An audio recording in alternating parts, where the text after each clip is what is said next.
안녕하세요. 에베소서 13번째 시간입니다. 아, 그 계속해서 우리가 개인적인 삶에 있어서 어떻게 살아야 될지 이제 세 번째로 이야기하고 있는데요.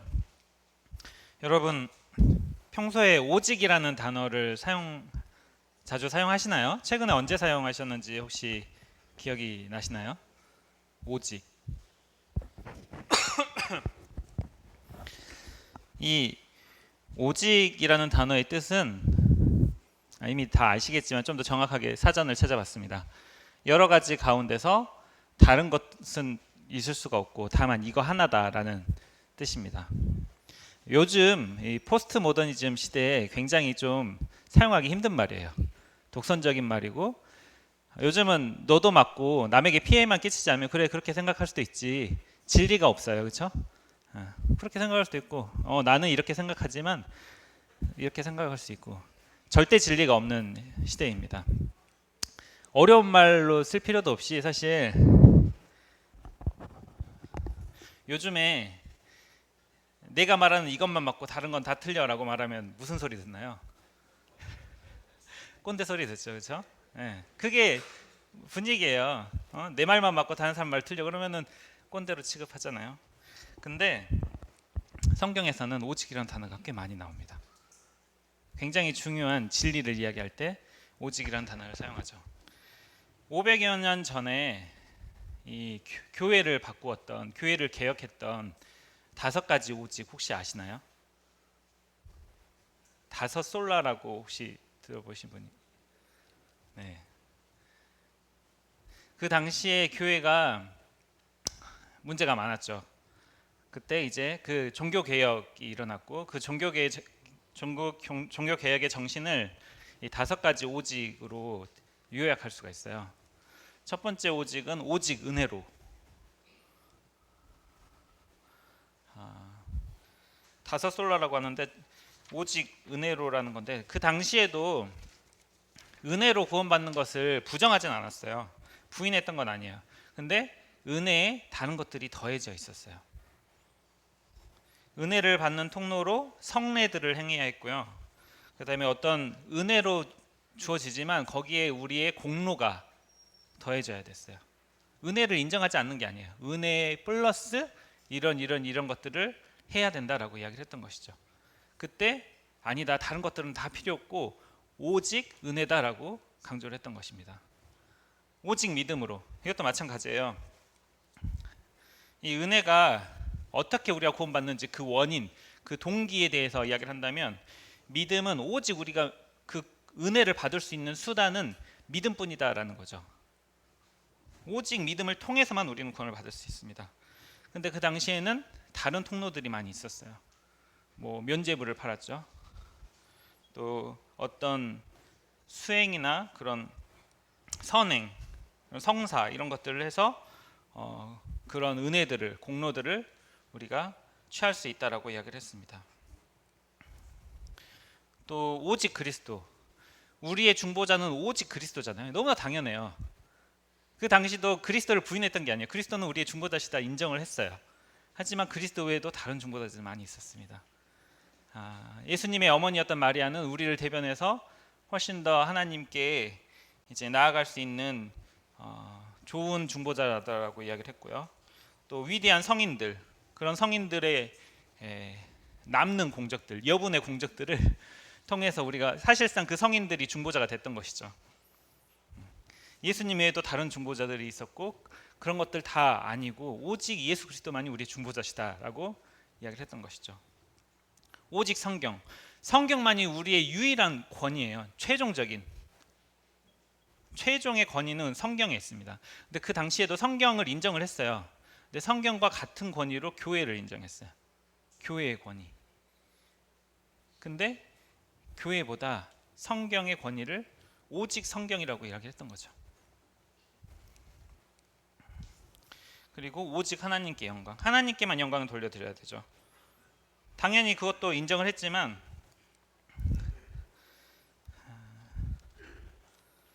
그 하나님께 영광을 돌려드린다는 걸 부인한 건 아니지만 그 외에도 여러 가지 영광이, 그러니까 어떻게 보면 교황이라든가 그런 교회의 그런 사제들이라든가 그런 것들이 이제 더해지고 있었던 것입니다. 이런 것들 가운데서 그 당시 시대 배경 가운데서 오직 이 5가지를 주장함으로써 이것만이 진리다라고 개혁을 했고, 그래서 오늘날 우리가 이런 확실한 믿음 안에서, 진리 안에서 거할 수가 있는 것입니다. 오늘 본문에서도 3가지의 오직이 이제 나오거든요. 한번 찾아보실까요? 자, 에베소서 5장 15절부터 22절입니다. 함께 읽고 읽으시면서 오직이라는 단어를 한번 찾아보세요. 어떤 오직이 사용됐는지. 15절부터 읽겠습니다. 시작. 그런즉 너희가 어떻게 행할지를 자세히 주의하여 지혜 없는 자 같이 하지 말고 오직 지혜 있는 자 같이 하여 세월을 아끼라. 때가 악하니라. 그러므로 어리석은 자가 되지 말고 오직 주의 뜻이 무엇인가 이해하라. 술 취하지 말라. 이는 방탕한 것이니 오직 성령으로 충만함을 받으라.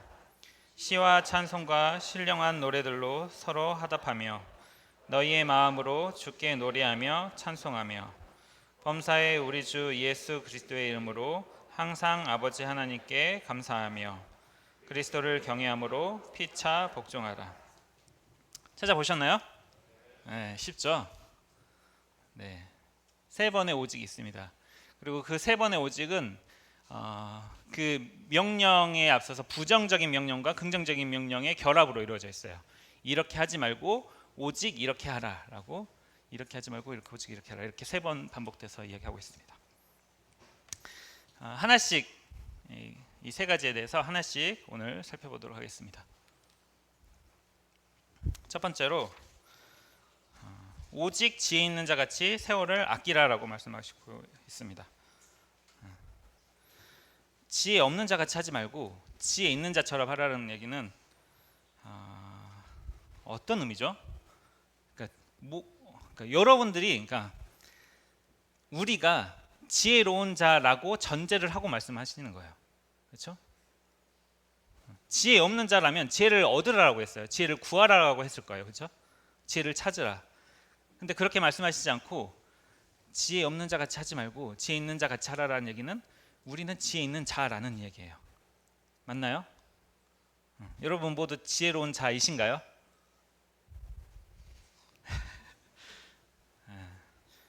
너무 당황하시면 안 됩니다. 우리는 지혜로운 자예요. 6하 원칙에 의해서 살펴볼 건데요. 우리는 지혜 있는 자라고 이야기를 하고 라는 전제하에서 이야기를 하고 있는 거예요. 그러면 우리가 지혜 있는 자라고 하니까 일단은 알겠는데 이제 왜 우리가 지혜로운 자인지 한번 살펴보도록 하겠습니다. 고린도전서 1장에 분명하게 이야기하고 있어요. 사실 세상적인 기준으로 우리는 지혜로운 자라고 할 수 없을 거예요. 물론 지혜로우신 분도 계시지만 우리보다 훨씬 지혜로운 사람들이 세상에 많이 있잖아요. 뛰어난 사람들이 많이 있고.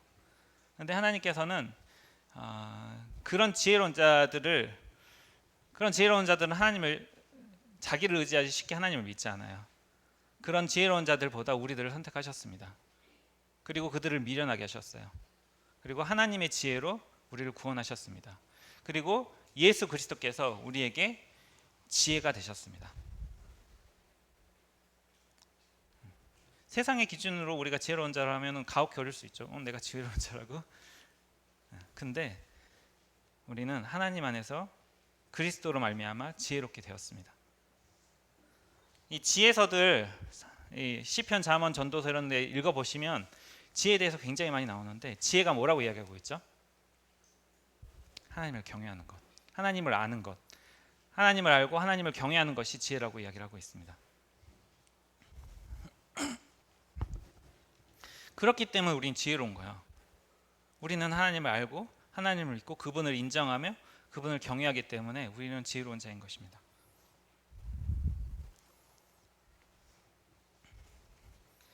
그러면 그런 지혜로운 자 같이 행하라라고 이야기하고 있거든요. 어떻게 행하는 것일까요? 무엇을 행하는 것일까요? 바로 세월을 아끼라라고 이야기하고 있습니다. 지혜로운 자 같이 행하는 게 어떤 거냐면 세월을 아끼는 것입니다. 사실 이거는 모든 사람이 다 알고 있어요. 여러분, 시간이 중요하다는 걸 모르는 사람 있나요?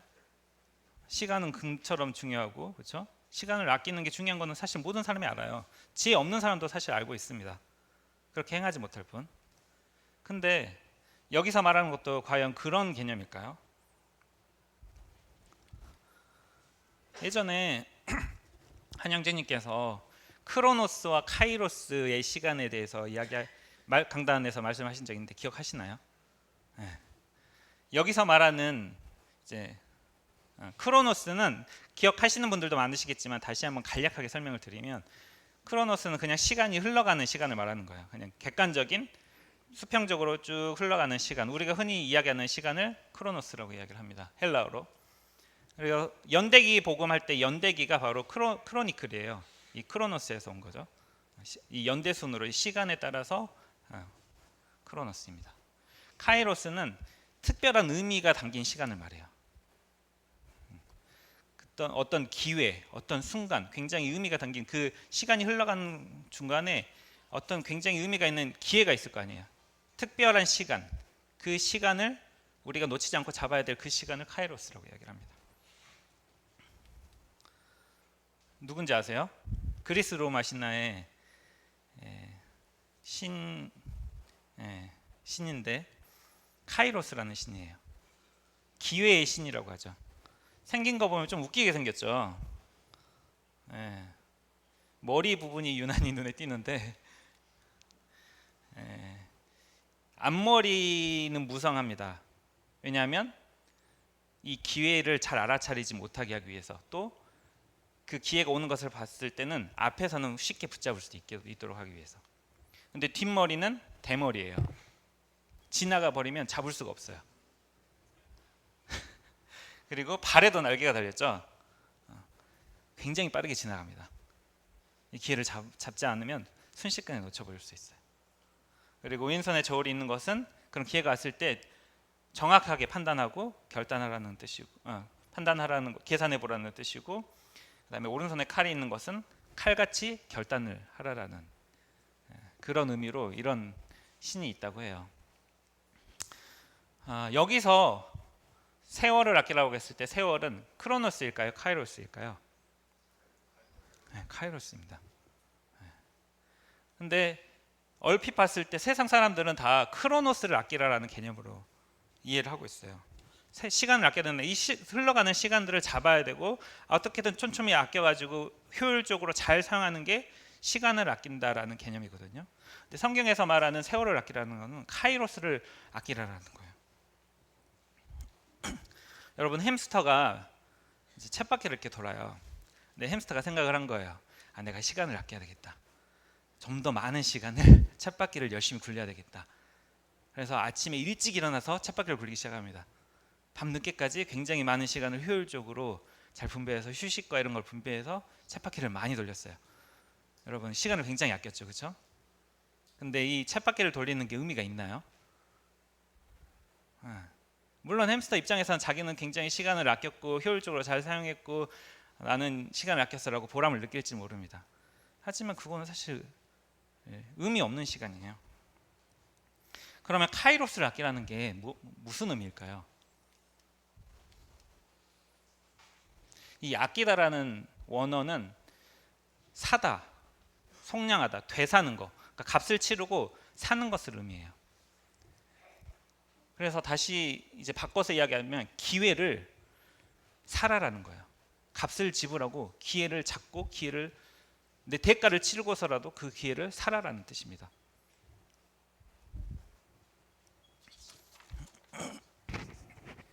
지혜로운 사람만이 그 기회를 알아보고 그 기회를 계산해서 값을 주고 분별해서 살 수가 있는 것이죠.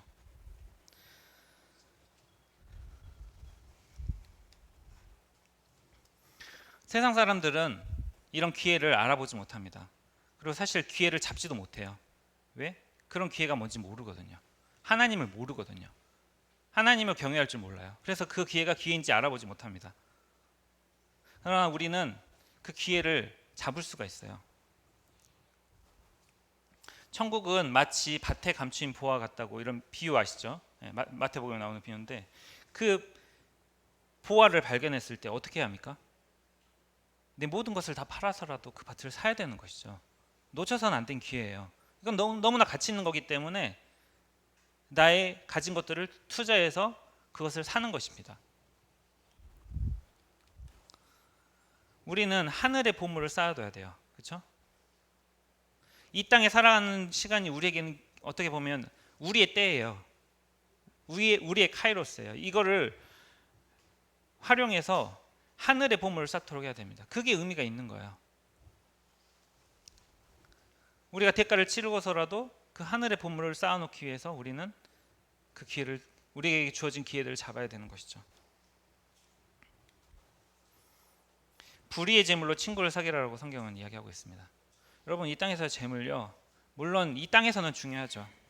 근데 이 재물이 우리가 영원한가요? 우리가 이 땅에서 영원히 살지 않잖아요. 재물도 영원하지 않고 우리가 이 땅에서의 삶도 영원하지 않습니다. 그렇다면 이 땅에서의 재물로 우리는 이거를 허비하지 않고 기회를 사야 되는 것이죠.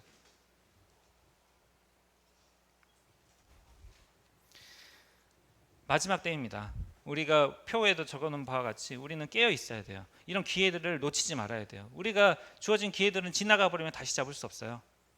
우리에게 주어진 때는 한정적입니다. 하나님께서 이 때를 언제까지 허락해 주실지 몰라요. 이 은혜의 때, 은혜의 카이로스가 언제까지 이어질지 몰라요. 그러면 어떻게 이 기회를 잡아야 될까요? 자세히 주의해서 이 기회를 포착해야 됩니다. 우리는 다 이 말씀을 듣는 우리 모두는 사실 기회를 놓치고 싶지 않을 거예요. 지혜로운 자처럼 그 기회를 잡고 그 기회를 사고 싶을 거예요. 하지만 때때로 우리는 그 기회들을 많이 놓칩니다. 왜 그럴까요? 우리가 그 기회들을 자세히 주의해서 보지 못하기 때문입니다. 별 생각 없이 하루하루를 살아가는데 바쁜 거예요.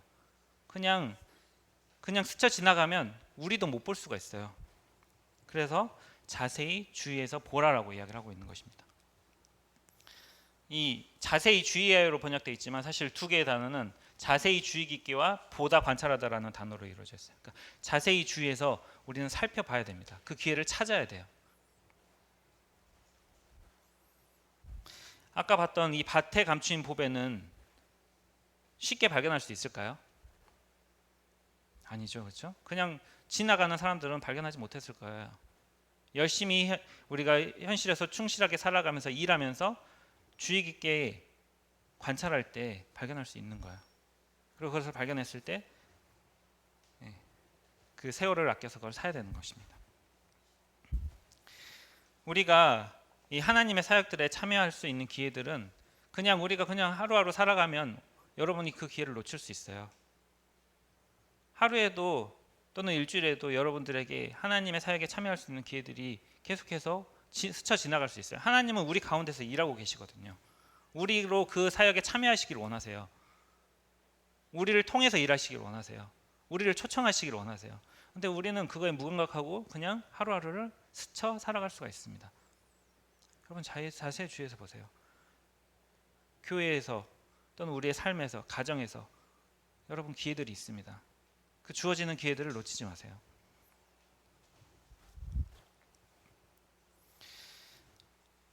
잠언에 보면 개미가 지혜롭다라는 이야기들이 꽤 몇 번 나와요. 그렇죠? 배짱이들은 기회를 못 봅니다. 시기를 알지 못해요. 그 때를 몰라요. 겨울이 올 거라는 걸 모릅니다. 그래서 여름에 동화 우화에도 있잖아요. 그렇죠?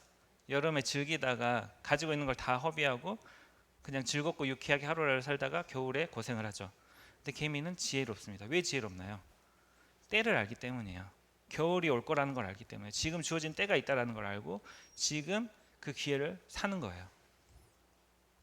개미는 먹을 것을 여름 동안에 예비하여 추수 때 양식을 모읍니다. 그 때를 대비하는 것이죠.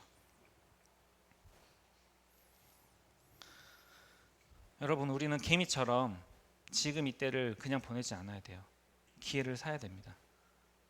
하나님이 계시는 걸 알잖아요.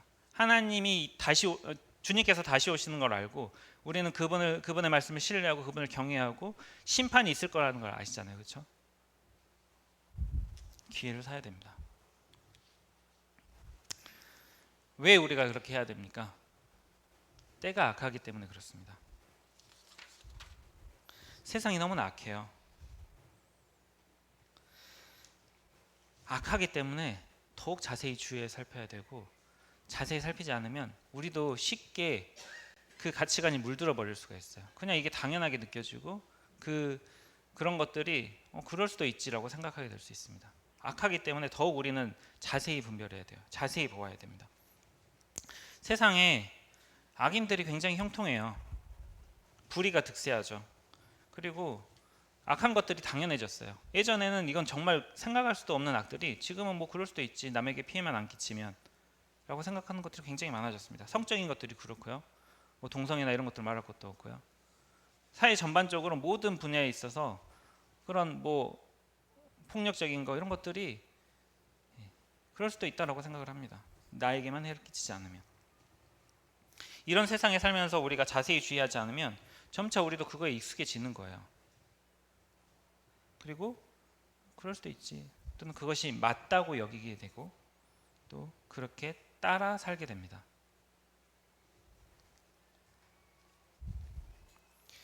하박국 선지자가 이제 세상의 악에 대해서 하나님께 호소를 합니다.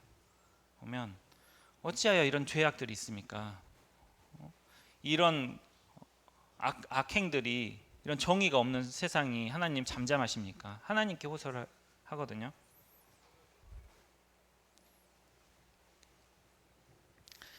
그때 하나님께서 어떻게 응답하시나요?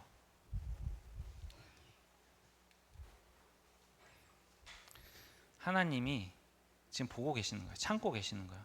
때가 있다라고 하나님 말씀하십니다. 종말에 하나님께서 반드시 심판하시고 결코 그것은, 그 심판은 거짓되지 않고 비록 더딜지라도 지체되지 않고 반드시 그 심판이 응할 것이라고 얘기하십니다.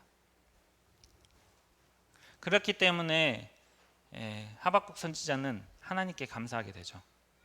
상황은 전혀 바뀌지 않았음에도 불구하고 여전히 악인들이 득세하고 그런 악한 나라가 이스라엘 남유다를 핍박하고 그렇더라도 하나님께 감사할 수 있습니다. 왜? 그 때가 있기 때문에.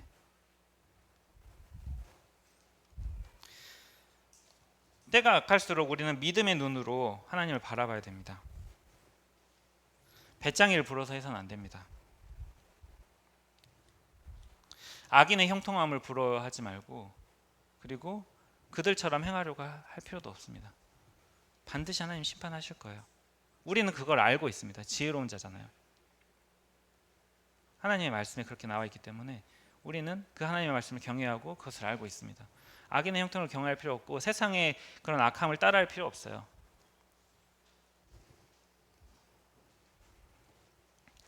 우리는 그들이 볼 수 없는 것을 볼 수 있어요. 자세히 살펴서 그 기회를 잡아야 되고 그 날을 대비해야 합니다.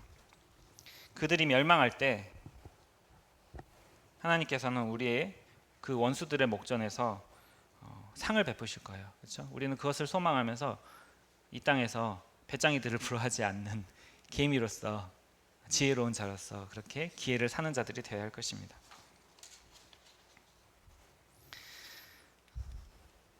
두 번째 오직이 나옵니다. 어리석은 자가 되지 말고 오직 주의 뜻이 무엇인가 이해하라라고 이야기를 하고 있습니다. 이 말씀은 굉장히 로마서 12장 2절 말씀과 유사해요. 한번 비교해 볼까요? 12장 2절 읽겠습니다. 시작.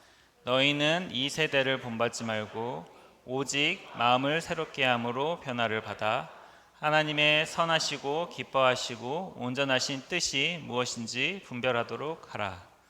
네. 어리석은 자가 뭘까요? 이 세상을 본받는 자들입니다. 그렇죠? 네.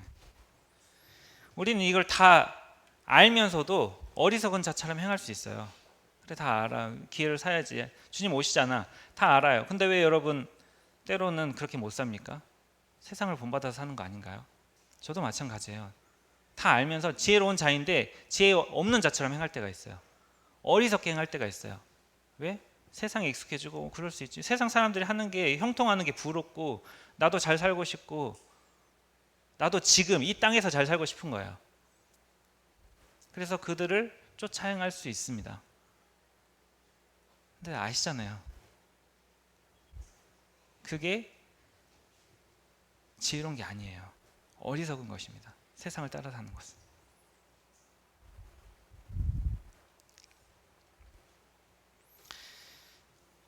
또 어리석음에 대해서 성경은 다양하게 이야기하고 있는데, 특별히 이 어리석은 자에 대해서 하나님이 없다라고 여기는 자들에 대해서 어리석다라고 성경은 이야기하고 있어요. 결국 사실 같은 얘기예요. 그들이 이 세상에서 살아가는 사람들이 하나님을 없다 여기고 그러기 때문에 그렇게 살아가는 거예요. 자기 이 땅에서의 삶만을 추구하고 하나님을 전혀 배지 않은 채 그렇게 이 땅에서 잘 살기 위해서 살아가는 것이죠. 결국 같은 맥락입니다. 주의 뜻을 생각하는 것이 아니라, 하나님이 없다고 생각하니까 당연히 하나님의 뜻도 생각하지 않겠죠. 자기 생각대로 살아갑니다. 자기 뜻대로 살아갑니다.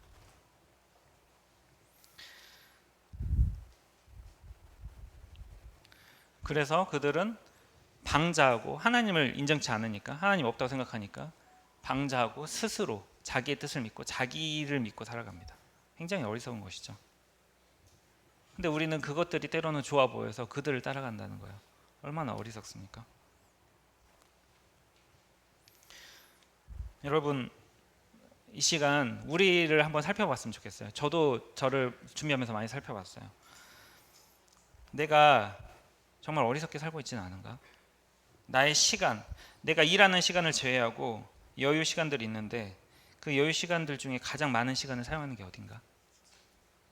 내가 사용하는 시간을 보면 내가 어디에 투자하고 있는지, 어떤 때를, 기회를 잡고 있는지 보이거든요. 그렇죠? 또 내가 가지고 있는 돈, 필수적인 생활비를 제외하고 그런 이제 사용할 수 있는 그런 돈들을 어디에 쓰고 있는가? 가장 많은 돈을 쓰고 있는 것이 어딘가? 또 내가 가장 마음을 쏟고 있는 것이 어딘가? 내가 가장 나의 가슴을 뛰게 하고 내가 가장 많은 생각을 하고 이걸 생각하면 즐겁고 하는 것들이 어떤 것인가? 한번 생각해 보시면 좋을 것 같아요. 내가 정말 이 기회를 잡는 일에 시간과 돈과 내 마음을 쏟고 있나요? 내가 투자하고 있는 것들이 정말 기회를 사는 일들인가요? 아니면 이 땅의 사람들처럼 동일하게 살아가고 있나요? 어리석은 자들처럼. 우리의 시간과 돈과 마음을 기회를 사는 데 사용해야 합니다. 그것이 기회를 사는 거예요. 값을 지불하고 사는 것입니다. 투자하는 거예요.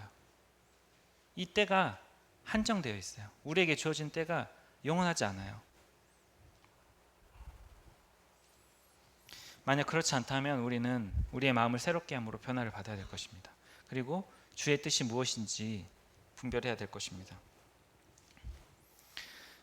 어리석은 자가 되지 말고 오직 주의 뜻이 무엇인지 우리는 이해해야 합니다. 하나님을 알고 하나님을 경외하는 자들, 그런 지혜로운 자들답게 우리는 이 약한 때에 자세히 주의해서 이 기회를 잡기 위해서 주의 뜻이 무엇인가를 이해해야 되는 것이죠. 그렇다면 주의 뜻을 어떻게 할 수 있을까요? 주의 뜻이 무엇일까요? 성경에 보면 거룩함이 주의 뜻이라고 이야기하고 있습니다. 그렇죠? 하나님의 뜻이라고 이야기하고 있어요. 또 범사에 감사하는 것이 하나님의 뜻이라고 이야기하고 있습니다. 그 외에도 우리는 성경을 통해서 하나님의 뜻들을 알 수 있어요.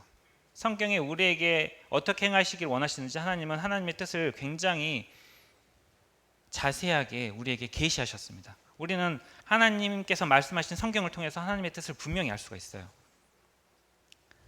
우리로 교훈과 책망과 바르게 함과 의로 교육하기에 유익한 이 성경을 우리에게 주셨습니다. 우리는 이 성경을 통해서 하나님의 뜻을 얼마든지 분별할 수 있어요.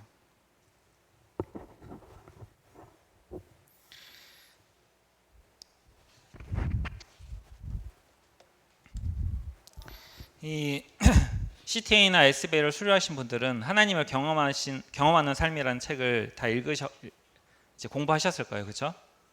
그 외에도 아마 많은 분들이 읽으셨을 거라고 생각하는데 그 책에 보면 크게 하나님의 뜻을 분별하는 방법으로 네 가지를 이야기하고 있어요. 그렇죠? 첫 번째는 방금 이야기했던 말씀, 그렇죠? 우리가 말씀을 통해서 하나님의 뜻을 분별할 수가 있습니다. 두 번째는 기도. 근데 사실 이 네 가지가 다 결국은 말씀이에요. 결국은 말씀입니다. 기도도 결국 기도를 통해서 하나님의 말씀이 생각 떠오르고 하나님의 말씀을 깨닫고 기도를 통해서 결국 말씀을 깨닫게 되는 거예요. 만약에 말씀과 전혀 상관없는 그런 것들을 기도를 통해서 받았다. 그러면 그걸 하나님의 뜻으로 분별할 수 있나요? 갑자기 기도하는데 가슴이 뜨거워지고 어떤 예를 들어서 미혼 형제가 어떤 자매가 자꾸 기도하는데 떠오르고 그 자매의 사랑하는 마음이 불일 듯 솟아나고 기도를 하는데 그러면 그게 하나님의 뜻이라고 생각하고 그 자매에게 프로포즈를 하면 되는 걸까요? 우리는 기도를 통해서 그러니까 기도를 통해서 뜻을 분별할 때 하나님의 말씀에 근거해서 분별해야 되는 것이죠. 그렇죠? 또한 세 번째가 이제 교제였나요? 성도들 간의 교제, 교회를 통한 그런 하나님의 뜻을 분별할 수 있는데 이것도 마찬가지로 결국은 말씀에 근거해서 분별해야 돼요. 다른 성도의 이야기를 하고 그냥 다 넙죽 하나님의 뜻으로 받아들여서는 안 됩니다. 성도들이 교제해 줄 때, 공면해 줄 때, 조언해 줄 때 말씀에 근거해서 조언해 주기 때문에 그것이 하나님의 뜻으로 우리는 볼 수 있는 거예요. 그리고 그 조언이 정말 하나님의 말씀과 위배되지 않는지 우리는 분별해서 그 조언들을 받아야 됩니다. 환경. 만약에 비가 오면 교회에 안 오는 것이 하나님의 뜻이라고 분별할 수가 있을까요? 아니죠. 이 환경들도 결국은 말씀에 근거해서 분별해야 됩니다.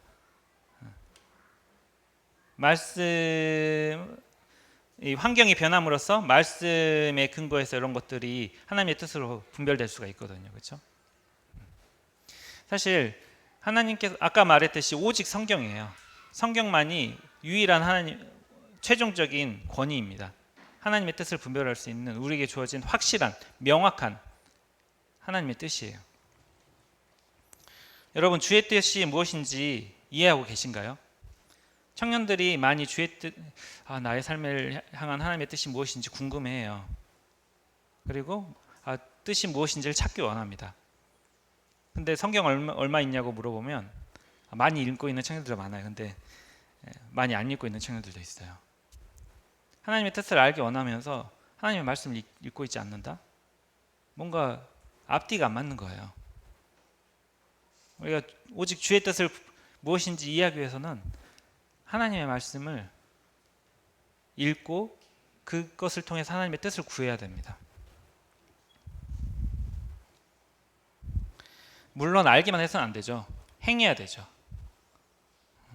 그것이 지혜로운 사람입니다. 말씀을 주의 뜻을 읽고 행하는 것. 말씀을 읽고 행하는 것. 행하지 않는 자는 어리석은 자라고 성경은 이야기하고 있습니다.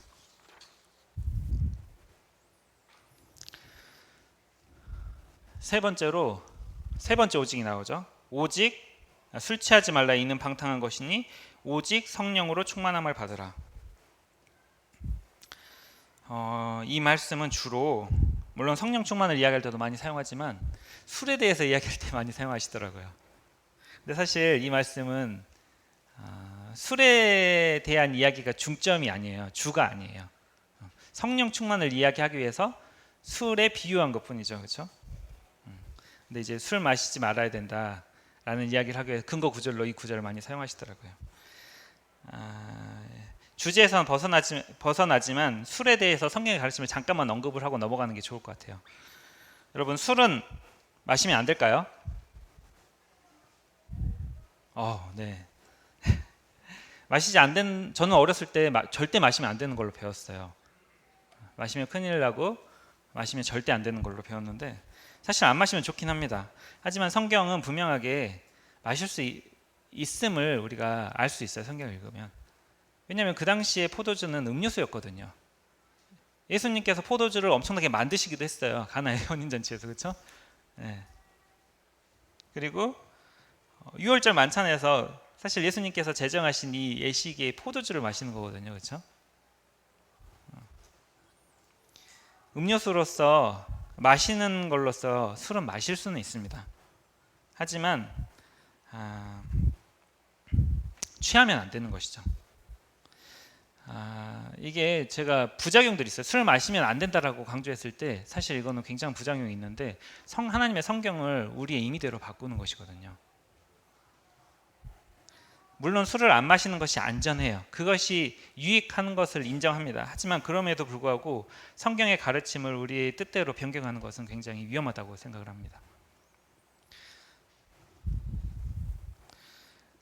하지만 술은 마실 수는 있지만 술에 취해서는 안 된다라고 성경은 분명하게 이야기를 하고 있습니다. 술에 취해서 술의 지배를 받아서는 안 되는 것이죠.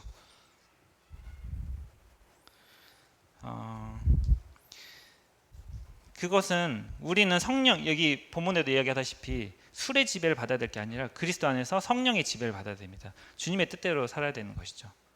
술에 취한다는 것은 그것은 술의 지배를 받는다는 거예요. 정말 악한 것입니다. 그리고 성경에 보시면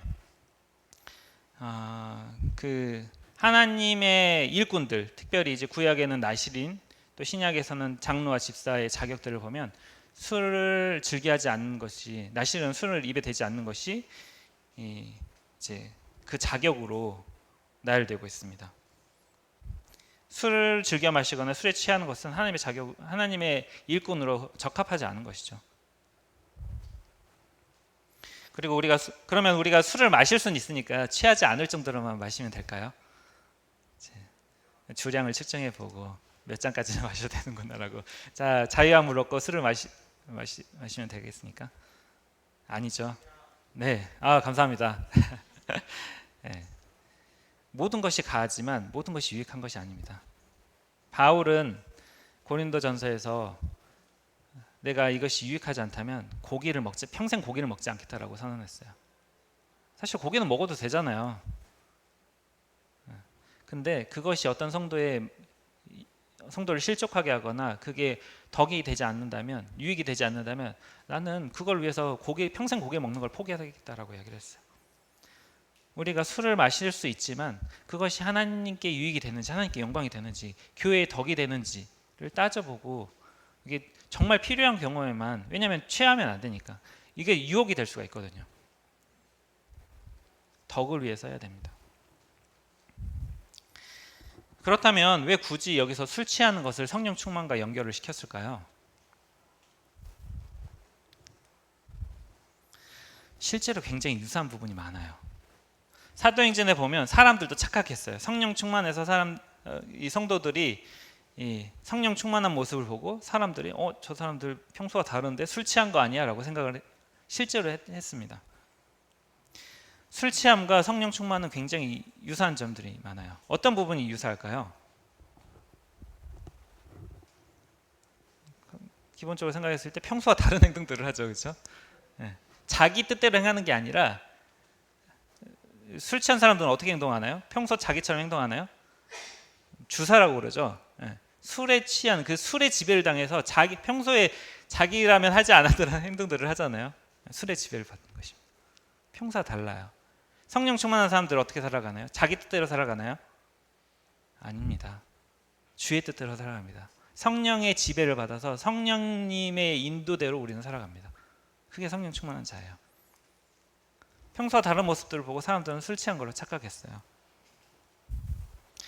이 다른 힘으로 통제를 받는 것입니다. 그렇기 때문에 여기서는 술 취하지 말고, 술의 지배를 받지 말고, 술 말고 다른 것들로 들어갈 수 있겠죠. 이 세상에 우리의 삶을 지배하고 우리의 삶에 영향을 미치려고 하는 것들이 굉장히 많아요. 우리 삶의 우상이 되는 것들이 많잖아요. 그런 것들의 지배를 받지 말고 우리는 성령의 지배를 받아야 됩니다. 성령님의 인도하심대로 살아야 돼요. 성령으로 충만해야 됩니다. 성령 충만이 언뜻 이게 개념이 잘 안 와닿을 수 있어요. 성령 충만이, 그러면 성령님이 우리 안에 이렇게 더 부어지시는 건가? 가득 차도 이렇게 부어지시는 건가? 라고, 그래서 이제 2차적인 어떤 성령의 임재 또는 성령님의 부어지심을 기다리는 그런 사람들도 있는데, 여기서 말하는 성령 충만은 그런 개념이 아닙니다. 이 헬라어로 성령으로 충만함을 받으라는 게 성령 안에서 충만함을 받으라는 뜻이에요. 이게 n이 전치사거든요. 전치사 n이 이 이역격 앞에서 이역격과 만나서 뭐뭐 안에서라고 해석을 하는 게 일반적인 해석이에요. 그래서 여기서는 성령 안에서 충만함을 받으라는 거예요. 성령이 우리 안으로 채워지는 것이 아니라 우리가 성령 안에서 충만함을 받는 것입니다. 이 주전자가 터져 있으면 어떻게 이 주전자를 채울 수 있을까요? 계속해서 물을 부어서 이 주전자를 채울 수가 있을까요? 그냥 이 주전자를 물속에 빠뜨리면 자연히 이 주전자는 물로 충만해질 것입니다. 그렇죠? 우리에게 성령을 추가적으로 부은 게 아니에요. 우리 안에는 이미 성령님이 계세요. 근데 우리가 성령 안으로 들어가는 것입니다. 그 안에서 우리는 성령 안에서 우리는 충만해질 수가 있어요. 이 성령 충만의 개념은 그분의 지배 안으로, 그분의 능력 안으로, 그분의 인도하심 안으로 우리가 그 안으로 들어가는 것입니다. 그분의 영향력 안으로, 그분의 지배 안으로 들어가는 것이죠. 그랬을 때 성령님이 우리 안에 가득하셔서 우리를 인도하시고 우리를 실제적으로 지배하시는 거예요. 우리를 인도하시고 이끄시는 것이죠. 그래서 성령 안에서 우리가 살아가게 되는 것입니다. 그러면 구체적으로 어떻게 성령 충만할 수 있을까요? 구체적으로 안으로 들어가려면 그러니까 채워지고 이렇게 들어가는 건 알겠는데 구체적으로 어떻게 해야 되냐? 성경은 몇 가지에 걸쳐서 이야기하고 있는데 성령을 근심하게 하지 말라라고 이야기를 하고 있습니다. 성령님을 근심하게 하는 게 무엇일까요? 성령님을 걱정하게 한다라는 것이거든요. 걱정하게 한다. 성령님은 인격을 가지고 계세요. 그냥 뭐 어떤 파워나 능력 이런 것들이 아니고 하나님이세요. 걱정하시고 근심하시고 우리에 대해서 인격적으로 반응하세요. 우리가 죄를 지을 때 성령님은 근심하십니다. 걱정하세요. 우리 가운데 죄가 있으면 결코 성령 충만할 수 없어요. 우리가 내 마음대로 살고 하나님의 뜻대로 살지 않고 우리가 죄를 짓고 악하게 살면 결코 성령 충만할 수 없습니다. 성령님을 근심시켜서는 안 돼요. 걱정하게 해서는 안 됩니다. 그게 성령 충만할 수 있는 방법이에요.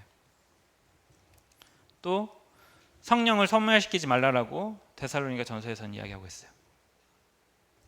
근심시키는 것과 소멸하는 것이 어떻게 다를까요?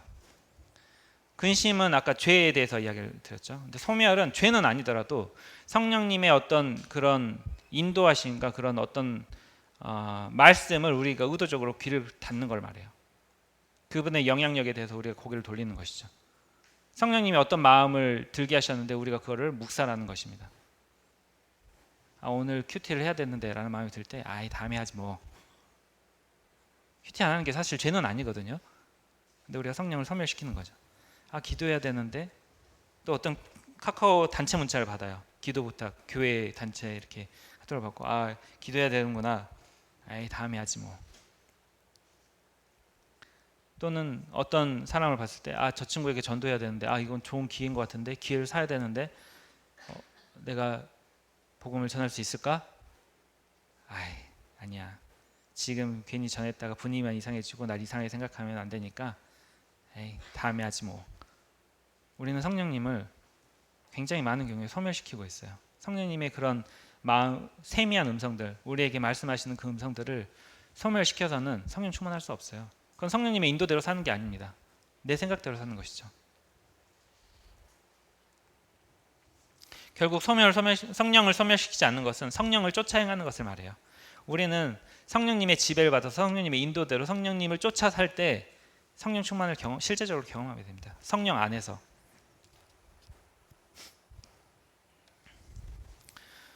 여러분, 우리는 술 취하지 말고 또는 여러분들이 좋아하는 어떤 것들도 놀 수 있을 것 같아요. 나의 삶을 굉장히 많은 시간들을 빼앗는 거. 돈이 될 수도 있고요. 그렇죠? 돈의 지배를 받는 사람들 많잖아요.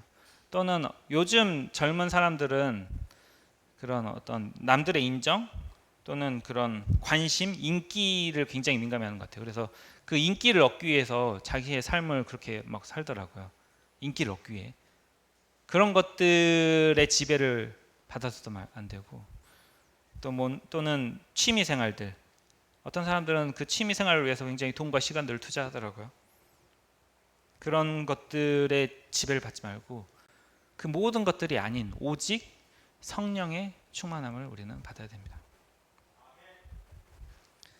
감사합니다.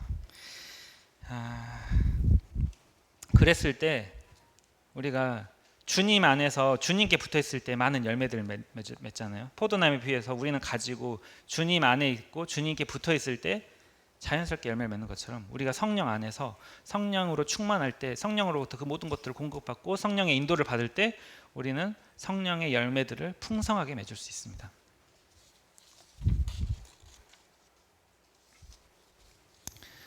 이 쌍둥이 서신인 골로새서에서는 이제 비슷한 말씀들을 이제 쭉 하시면서 이 성령 충만을 말씀이 풍성히 거하는 것으로 이야기를 하고 있어요. 보시면 굉장히 유사합니다. 성령으로 충만을 받으라 하고 시와 찬송가 이렇게 쭉 나오고 그리스도의 말씀이 너희 속에 풍성히 거하여 모든 죄를 피차 가르치며 권면하고 시와 찬송가 이 이후에 이어지는 내용도 굉장히 유사해요.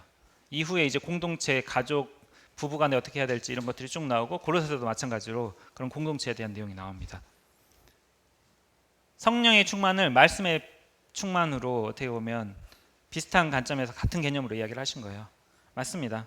성령님께서는 스스로 말씀하시지 않으세요. 성령님께서는 이 말씀들을 우리에게 생각나게 해주시는 분이에요. 성령님께서는 말씀을 통해서 우리에게 말씀하세요. 말씀이 풍성하게 거하는 것이 성령님이 풍성하게 거하시면 말씀이 풍성하게 거할 수밖에 없어요. 성령님께서는 스스로 말하시지 않고 오직 들은 것, 그리스도께서 말씀하신 것, 성경에서 말씀하신 것들을 우리에게 말해주시는 분이십니다. 하나님의 깊은 것까지 그 말씀의 깊은 뜻까지 우리로 하여금 깨닫게 하시고 알게 해주시는 분이시죠. 그렇기 때문에 우리는 성령 충만의 개념을 말씀의 충만으로 동일하게 생각할 수 있습니다. 하나님 성령을 통해서 말씀을 풍성히 알고 우리 안에 말씀이 풍성히 채워지고 또 그 말씀대로 살아가는 성령의 지배를 받는 상태가 바로 성령 충만인 것입니다.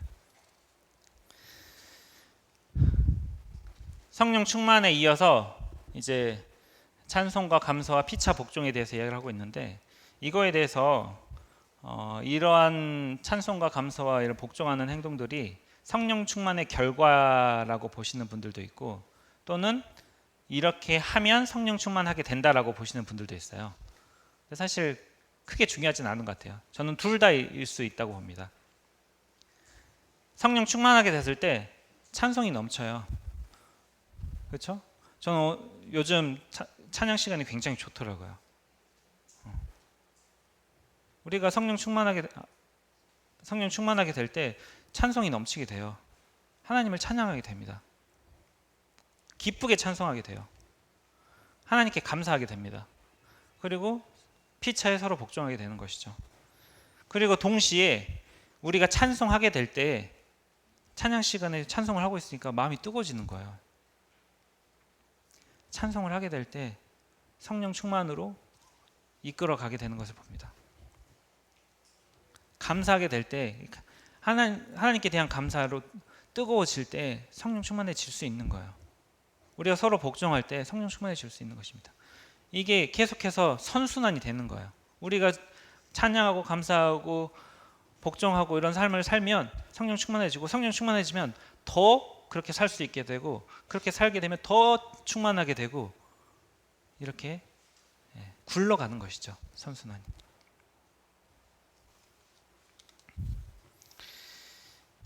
첫 번째로 찬송에 대해서 이야기를 하고 있는데 그저 우리의 기분을 위해서 그냥 귀에 듣기 좋은 음악이 아니라 신령한 노래입니다. 이것은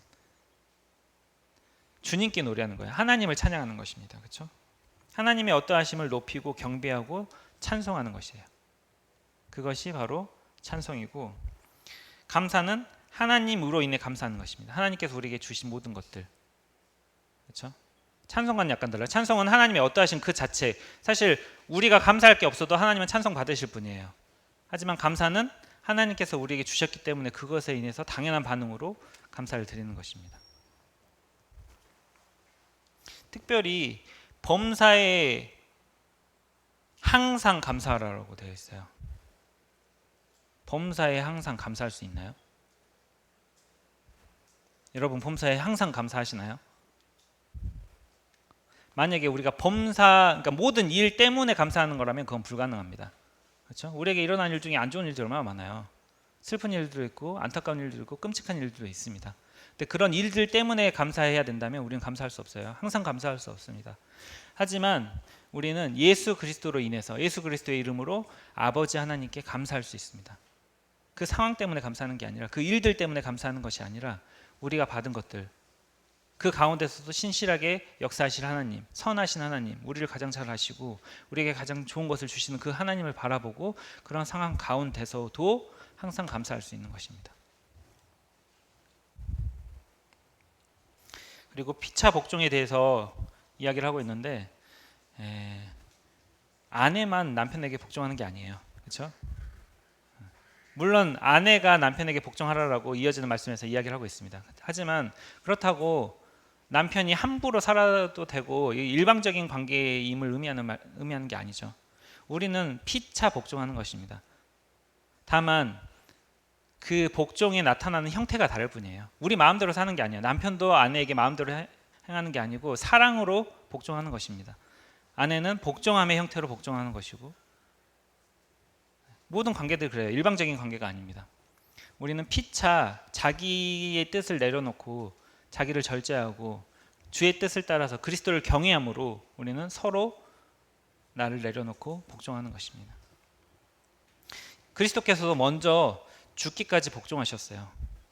그분의 사랑을 그렇게 나타내셨습니다. 죽기까지 복종함으로써. 이 피차 복종하는 것으로 이제 맺고 있는데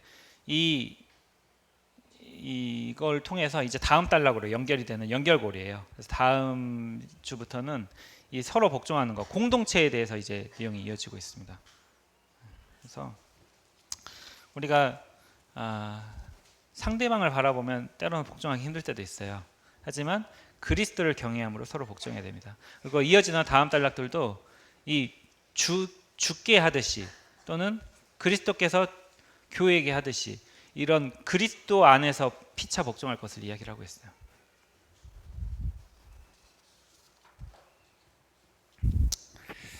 네, 정리하도록 하겠습니다. 제가 이거를 안 넘기고 혼자 이야기를 했네요. 네. 오늘 이제 오직에 대해서 살펴봤습니다. 이거는 타협할 수 없는 진리예요. 이것도 되고 저것도 되는 게 아니라 이건 안 되고 이것만이 됩니다. 우리는 오직 이렇게 살아야 합니다.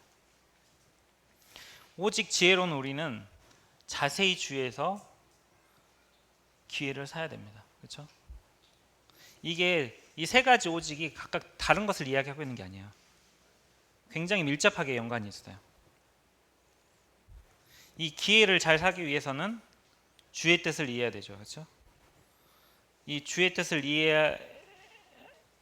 말씀을 통해서 우리는 주의 뜻을 이해해서 그 기회를 사야 됩니다. 그리고 이 약한 세대 가운데서 우리가 주의 뜻을 이해하고 그 기회를 살 수 있는 그 힘은 어디서 옵니까? 성령 충만함으로 옵니다. 그렇죠? 성령의 지배를 받을 때, 그분께 나의 삶의 주도권을 내어드릴 때, 그분 안으로 들어갈 때 우리는 성령 안에서 성령의 능력으로 성령의 인도 안에서 성령의 소욕을 따라 주의 뜻을 이해하고 기회를 살 수 있는 것입니다. 이 말씀을 준비하면서 저도 저의 삶을 많이 돌아보게 됐어요. 난 정말 지혜로운 자인가? 어리석은 자는 아닌가? 나는 내게 주어진 이 기회들을 붙잡고 있는가? 나의 대가를 지불하고 내가 포기해야 할 건 포기하고 이 기회를 잡기 위해서 그때를 바라보고 기회를 사고 있는가? 성도님들도 모두 지혜로운 자들이 되기를 기도하겠습니다. 말씀 마치겠습니다. 감사합니다.